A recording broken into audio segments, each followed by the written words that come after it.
ഉത്തരേന്ത്യയിൽ തുടങ്ങി ഹിമാലയം, ചൈന എന്നിവ കടന്ന് തെക്കൻ കൊറിയ വരെ നീളുന്ന 7000 മുതൽ 10000 കിലോമീറ്റർ വരെ നീളമുള്ള കൂറ്റൻ മഴമേഘങ്ങളുടെ നിര ഉപഗ്രഹ ചിത്രങ്ങളിൽ പതിഞ്ഞിരിക്കുകയാണ്.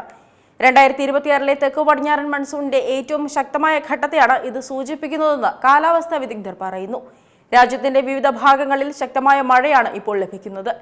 കഴിഞ്ഞ 2 ദിവസത്തിൽ രാജ്യത്ത് സാധാരണ ലഭിക്കേണ്ടിയിരുന്ന മൺസൂൺ മഴയെ അപേക്ഷിച്ച് 170 മുതൽ 180% വരെ രേഖപ്പെടുത്തിയിട്ടുണ്ട്. ഈ സീസണിൽ രാജ്യത്ത് ലഭിച്ച ഏറ്റവും ഉയർന്ന മഴയാണിത്. കാലാവസ്ഥാ വിദഗ്ധർ ഇതിനെ വമ്പൻ മൺസൂൺ ദിനമെന്നാണ് വിശേഷിപ്പിച്ചിട്ടുള്ളത്. മധ്യ ഉത്തരേന്ത്യൻ സംസ്ഥാനങ്ങളിലും കിഴക്കൻ സംസ്ഥാനങ്ങളിലും മേഘാവൃതമായ അന്തരീക്ഷമാണ് ഇപ്പോഴുള്ളത്. ഇവിടെ നിന്ന് വടക്കുകിഴക്കൻ ദിശയിലേക്ക് ഹിമാലയൻ നിരകളിലൂടെ ചൈന, ജപ്പാൻ വരെ ഈ മേഘം പടർന്നു കിടക്കുകയാണ്. മൺസൂൺ പാത്തി സജീവമായി നിൽക്കുകയും ചൂടുകാറ്റ് അന്തരീക്ഷത്തിന്റെ ഉയർന്ന തട്ടുകളിലേക്ക് ഉയർന്നു പൊങ്ങുകയും ചെയ്യുമ്പോഴാണ് ഇത്തരം കൂറ്റൻ മേഘങ്ങൾ രൂപപ്പെടുന്നത്. ഉത്തർപ്രദേശ്, ഉത്തരാഖണ്ഡ്, പഞ്ചാബ്, ഹരിയാന, ഡൽഹി, രാജസ്ഥാന്റെ ചില ഭാഗങ്ങൾ എന്നിവിടങ്ങളിൽ നിലവിൽ കനത്ത മഴയാണ് തുടരുന്നത്.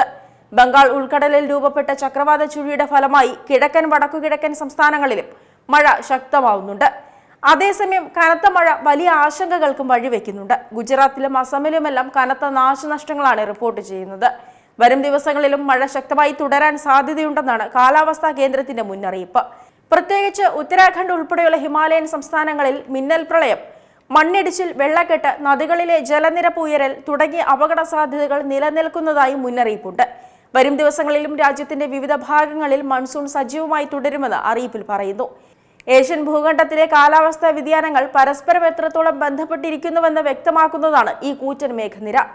അറേബ്യൻ കടൽ മുതൽ പടിഞ്ഞാറൻ പസഫിക് സമുദ്രം വരെ പടർന്നു നിൽക്കുന്ന ഒരു വലിയ അന്തരീക്ഷ വ്യതിയാനത്തിന്റെ ഭാഗമാണിതെന്ന് ഉപഗ്രഹ ചിത്രങ്ങൾ തെളിയിക്കുന്നു. വരും ദിവസങ്ങളിലും മൺസൂൺ മഴ ലഭിക്കുമെന്നാണ് പ്രവചനം. അതേസമയം കേരളത്തിലെ ചില ജില്ലകളിൽ വരും ദിവസങ്ങളിൽ യെല്ലോ അലേർട്ട് ഉണ്ടെന്നതല്ലാതെ പ്രത്യേകമായ മഴ മുന്നറിയിപ്പൊന്നും ഇതുവരെ നൽകിയിട്ടില്ല. ഏറ്റവും പുതിയ വാർത്തകളും വിശേഷങ്ങളും വിരൽ തുമ്പിലറിയാൻ സീ മലയാളം ന്യൂസ് എല്ലാ ഡിജിറ്റൽ പ്ലാറ്റ്ഫോമുകളിലും ലഭ്യം.